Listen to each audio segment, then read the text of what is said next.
Cruzeiro, que amanhã às 7h45 da noite, na Arena do Jacaré, enfrenta o Democrata de Governador Valadares. Jogo decisivo para o Cruzeiro, que precisa de uma série de resultados acontecendo ao mesmo tempo, além, claro, dele vencer o Democrata de Governador Valadares, para ficar com a primeira colocação geral na fase de classificação do Campeonato Mineiro. O Cruzeiro, que até o clássico contra o Atlético ocupava esse posto, mas após a derrota no clássico acabou perdendo e agora tem 5 times no Campeonato Mineiro com mais pontos que o Cruzeiro.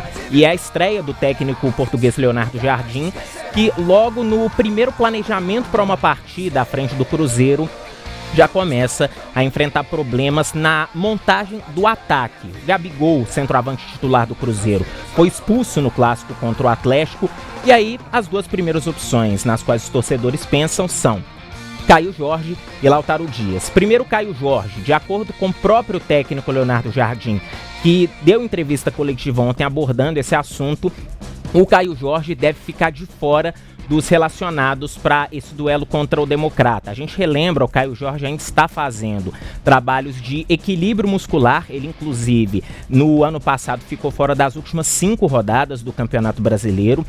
Isso depois de ter sido muito decisivo durante a Copa Sul-Americana, fazendo gols fundamentais para que o Cruzeiro chegasse, inclusive, à final do torneio sul-americano.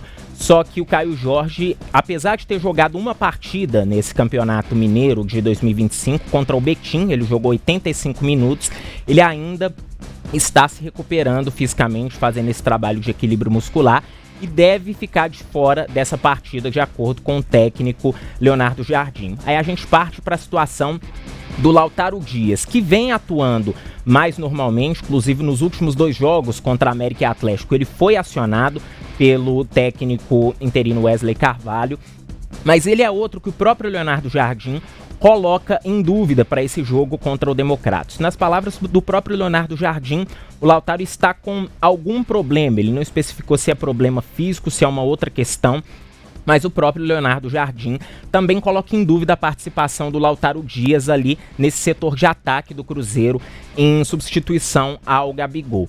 Também, em entrevista coletiva, o próprio técnico Leonardo Jardim afirma que a opção mais provável de ocorrer é que o Bolassi, atacante, seja escalado ali no ataque, mas o técnico Leonardo Jardim deixa também aí no ar uma possível outra opção. E aí, até jogando já pro Daniel, pro Lélio comentarem, que opções seriam essas? Seria o Bolassi talvez jogando, flutuando, ou não seria com o Bolassi, seria com outro jogador improvisado?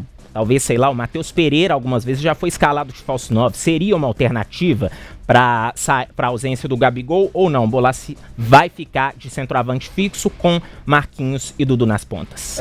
Primeiro que não deve ser um jogo assim que o Leonardo Jardim vai colocar logo de cara, né, o seu estilo.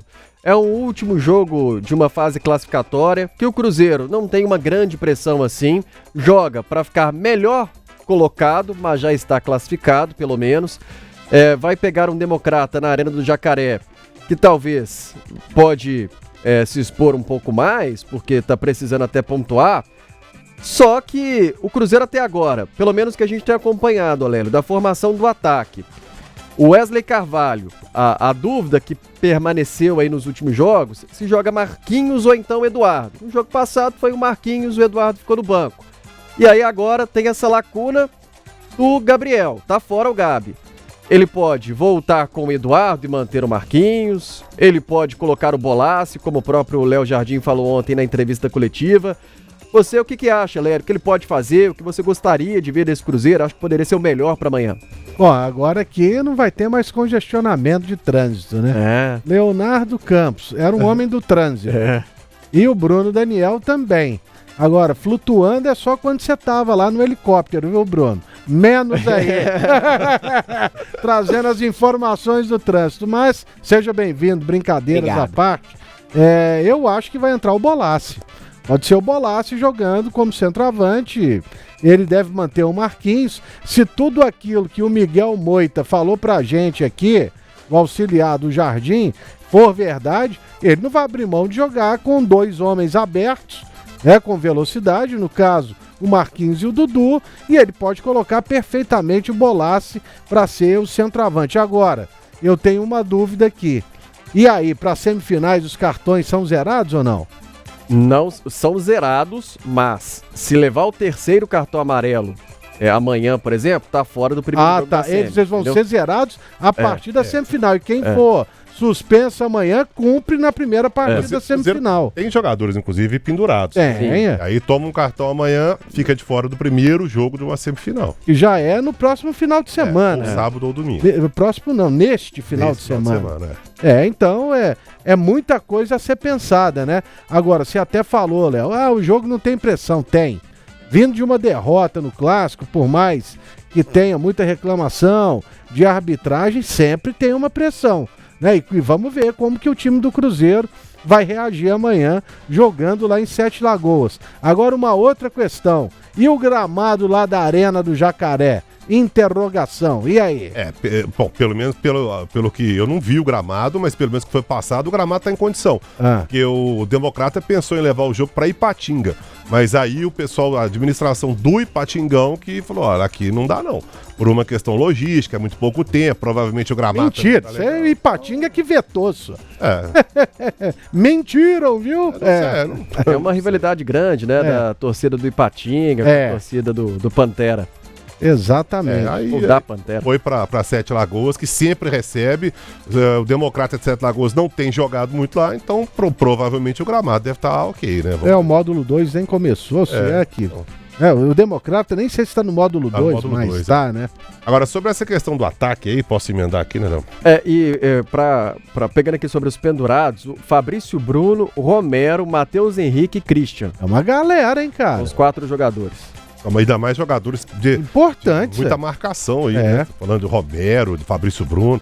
Complicado. Matheus Henrique também. E Christian, que é reserva, mas tem entrado sempre também. E bem, geralmente entra bem. Marcação também. Né? Agora, o Leonardo Jardim, você falou sobre pressão, né, Léo? Tem a pressão da estreia do treinador também, né? O cara já vai estrear e no Brasil é assim, o cara estreia pressionado, né? É engraçado, o cara já chega e tem que ganhar, tem que vencer, tem que mostrar a bola, não tem muita conversa não. E o Leonardo Jardim disse na coletiva dele que os resultados e tal, que ele quer jogar bem, é ele que se adapte ao futebol brasileiro, porque resultado aqui é primordial. Não que eu concorde com isso, eu não concordo, mas resultado no Brasil é primordial, o torcedor é resultadista sim. Se não conseguir resultado logo de cara, já começa com a pressão lá em cima. Sobre o ataque, eu acho que ele pode inclusive mudar a característica desse ataque, né? Ele pode mudar o setor. Aí vem a questão da flutuação que o Bruno Daniel falou. Não ter um jogador fixo, não ter o cara ali fixo na área. E aí ele pode ter Marquinhos de um lado, ele pode ter Bolassi, ele pode ter Dudu, e os caras vão flutuar ali no ataque. Ou então ele pode botar o Bolassi também mais centralizado para não mudar muita característica. Mas se ele quisesse mesmo isso, ele poderia colocar até o Eduardo. Pode também. E fazer um revezamento dele com o Matheus Pereira. O Eduardo, quando precisou ali, em alguns momentos, quando o Tiquinho Soares se machuca em 2023, ele chegou a tentar jogar assim. Não foi o ideal, mas ele funcionando como falso centroavante ali, ele chegou a fazer alguns gols. Assim que eu me lembre vagamente, mas ele chegou a fazer isso. E no Cruzeiro mesmo ele entrou fazendo uma das alas ali, um dos lados. Pelo lado direito. Pelo lado direito, com o Diniz ainda, né? Então pode ser também uma peça importante. Agora, para colocar o Matheus Pereira ali, primeiro o Matheus Pereira precisa estrear em 2025, né? Ele precisa começar a mostrar alguma coisa em 2025. Né? O cara não concorda com crítica, vai pra coletiva e só quer falar um monte de coisa, nada com coisa nenhuma e tal, e não aceita crítica, não aceita não aceita nada. Então vamos jogar bola, né? Então vamos fazer o que sabe fazer, que realmente ele sabe fazer, mas ele precisa começar a fazer, porque em 2025 ele não jogou absolutamente nada até agora. Vai te chamar pra tomar um café. É verdade. Obrigado, viu? Mas que isso, um café na casa do Matheus Pereira? Não quero não. Ainda mais o café hoje, do jeito que tá, tão valorizado, o café na casa dele deve ser bom. Olha que eu tomo café, viu? Pois é, e olha que você toma, talvez você vai levar um prejuízo, talvez não vai gostar tanto não.